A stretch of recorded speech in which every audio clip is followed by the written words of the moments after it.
Assalamualaikum. Di sini kita akan mewawancarai Bapak Rohmat. Yuk. Assalamualaikum Pak Rohmat. Maaf sebelumnya mengganggu waktunya. Ya. Perkenalkan saya Arini, kelas 11 dibagi 2. Ya. Apa kabar Pak? Alhamdulillah baik. Baik. Saya di sini ada tugas dari BPJT tentang profil guru sehari-hari Ya. selain mengajar di luar sekolah. Bapak bisa cerita nggak apa kayak kesehariannya Bapak itu? Oh, sehari-hari selain di sekolah. Iya. Ya, jadi kalau Pak Rohmat biasanya kalau pulang sekolah itu biasanya Pak Rohmat bisa langsung istirahat atau lain-lain. Tapi biasanya Pak Rohmat di samping mengajar itu juga ada jualan. Jualan Pak Rohmat jualan apa? Itu jualan biasanya itu jualan fashion muslim, tapi lebih banyak itu lebih kepada sarung. Ya, jadi setiap pulang Pak Rohmat selalu merekap hari ini ada orderan berapa yang masuk. Nah, walaupun nggak banyak, biasanya bisa sampai 3 sampai 10 orderan. Nah, itu biasanya di pulang sekolah ngerekap orderan, terus habis itu habis maghrib itu biasanya sampai jam 7:30 itu biasanya packing ya, sekalian nanti mengantarkan ke bagian ekspedisinya, di JNT ataupun di Las Express, biasanya seperti itu. Terus di atas itu setelah itu baru Pak Rohmat beristirahat atau sambil biasanya Pak Rohmat dengerin podcast atau lihat YouTube ataupun kegiatan-kegiatan santai yang lain. Itu seperti itu.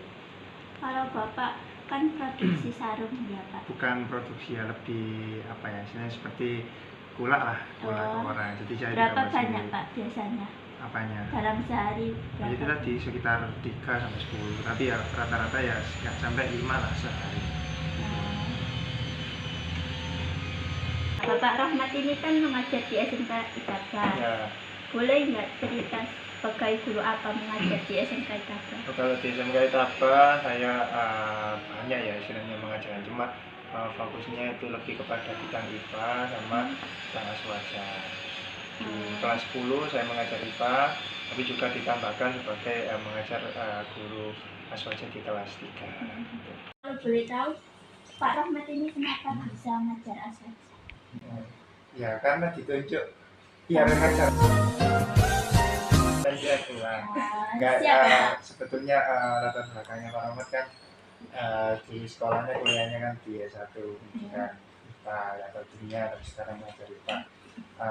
Tapi selain itu di sini kan ada muatan lokalnya aswaja dan keilmuan. Jadi kami, saya Pak Rohmat dipercaya oleh kepala sekolah untuk mengajar aswaja. Kenapa ya? Karena mungkin dari Bapak Kepala Sekolah Pak Joyosanto mungkin melihat latar belakang dari Pak Rohmat yang seringkali waktu dulu ya, kan sekarang waktu dulu aktif di organisasi di Badan Otonomi, mulai dari Rohmat aktif di PENU, kemudian aktif di Ansor, dan sekarang di beberapa lembaga yang ada di bawah naungan atau mungkin dari itu Bapak Kepala Sekolah melihat Pak Rohmat ada basic dan juga budaya di NU. Walaupun sebetulnya kalau ditanya kedalaman materi dari aswaja sendiri, Pak Rohmat masih kurang terkait dengan perbedaan ajaran agama dan sebagainya.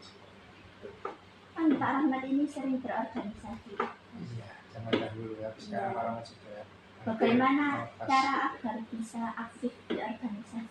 Kalau organisasi itu kan Pak Rohmat dulu ya mungkin karena ada hal-hal yang ingin dicapai, maksudnya ada beberapa kemampuan yang Pak Rohmat waktu zaman sekolah atau kuliah itu masih belum punya, yakni kemampuan untuk berbicara di depan umum, seperti yang mungkin ini contoh kecil Pak Rohmat berbicara di depan umum. Ya, dulu Pak Rohmat tidak bisa berbicara selancar ini, ya, sering belibet ya, kalau orang Jawa itu belibet, grogi dan lain sebagainya. Nah, dari situlah Pak Rohmat ingin punya semacam obsesi tersendiri, motivasi tersendiri. Ikut organisasi biar apa ya? Salah satunya untuk melatih kemampuan kritis, karena kan minimal kalau berbicara depan umum Pak Rahmat tidak lagi terus dan sebagainya. Itu salah satu buat organisasi.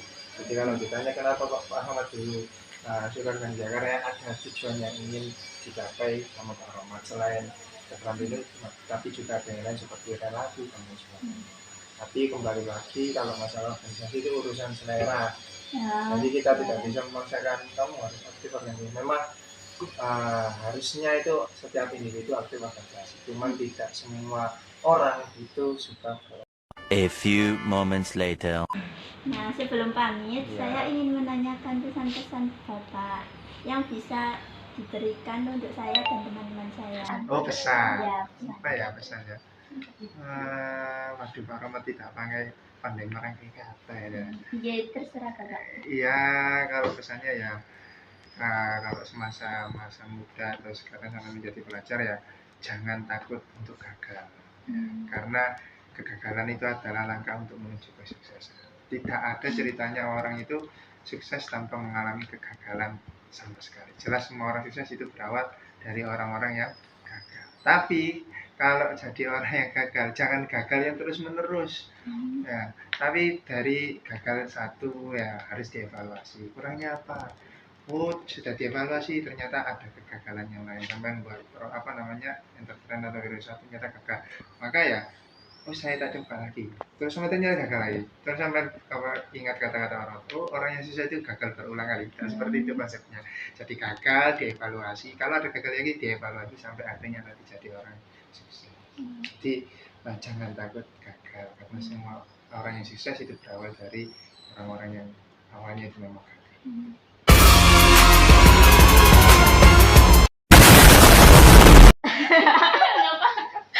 Ayo. 1 menit 100.000. Loh, Kalian mau berarti 500.000.